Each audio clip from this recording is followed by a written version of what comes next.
언론 노조가 공식 성명을 발표하며 항복을 했습니다. SBS와 국짐 난리 났습니다. 언론 노조는 25일 성명을 통해 가능한 최선의 사실에 근거해야 하며 추후에라도 실체적 진실과 다른 것으로 확인되면 바로잡을 책임이 언론에 있다면서 법적 관행적으로 용인되는 연출이라 해도 그로 인해 보도 대상에 대한 부당한 악의적 인상이 장기간 지속됐다면 책임을 피할 수 없다고 밝혔습니다. 그러면서 국민의힘은 정작 자신들 내부의 허위사실 공표 행위에 대해 아무런 입장도 내지 않고 있다면서 정치적 이익을 위해 허위사실을 확산시키는데 앞장섰던 이들이 이제 와서 언론 자유를 입에 담고 있다. 정권을 차지할 때마다 언론 장악에 혈안이 됐던 과거를 국민들은 잊지 못한다고 강조했습니다. 네, 물론 이런 정도의 비평도 하긴 했는데 이건 자존심상 그럴 수 있다 치겠습니다. 제 기억에 이렇게 얻어 터지고 있는데 실드 안 치는 걸 보면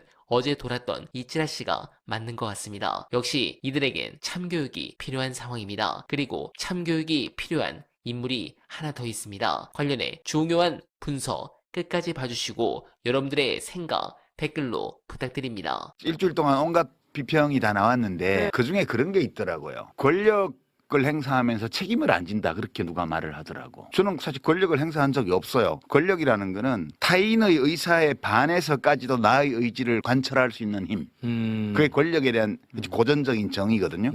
이게 저는 말과 글을 쓰는 사람이라 사람들이 제 말에 동의해주고 제 글을 좋게 봐주면 제가 영향력이 좀 생기는 거고요. 저의 말과 글이 사람들의 공감을 못 받으면 그냥 끝나는 거예요. 이런 거는 권력이라고 안 그래요. 영향력, 그러니까 인플루언서지, 제가 권력자는 아니잖아요. 그러면 책임을 어떻게 할 거냐. 비평하는 사람, 말과 글로 생활하는 사람의 책임은 자기 말과 글의 정합성, 일관성, 합리성에 대해서 책임을 지는 거예요. 그러니까 누군가가 너 틀린 말 했어, 너 나쁜 소리 했어, 이렇게 얘기를 하면 그거에 대해서 생각해보고 정말 그랬으면 제 생각을 바꾸는 거고요. 그게 아니면 저는 제 생각이 옳다고 느끼고 있고 그래서 뭐 이렇게 반박하겠습니다, 이렇게 하는 게 비평하는 사람의 책임성이에요. 그거 말고 나보고 뭘 어찌라고 책임을 뭘 지라는 거야. 내가 뭐 국가에서 국민 세금으로 돈을 받기를 했어, 내가 무슨 국가의 강제 권력을 동원하는 의사결정권자이기를 해. 나는 내가 한 말과 글의 합리성, 일관성, 정합성에 대해서만 책임을 지는 거예요. 그러니까 그 종편이나 뭐 유튜브에 나와서 그딴 소리 집어치우라우 라고 말하고 싶은 거지. 이재명 대통령 의혹에 좋은 게 많은데 과거에 한 말 중에 그런 것도 있더라고. 정치인을 숭배하지 말고 지지하기만 하라고. 그 정치인은 도구라고. 나는 도구가 되고 싶은 사람이라고. 정치는 결국 정치인이 하는 것 같아도 국민이 하는 거라고. 이게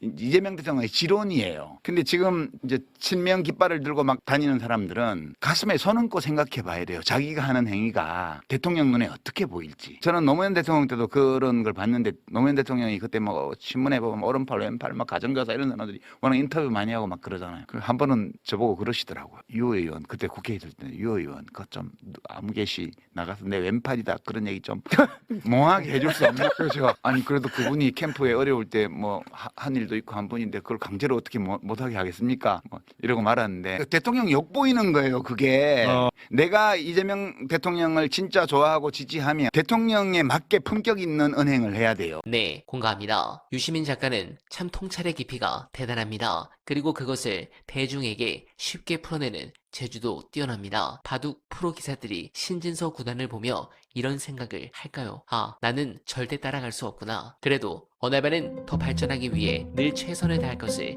약속드리며 어나바는 이만 인사드립니다. 여러분 고맙습니다.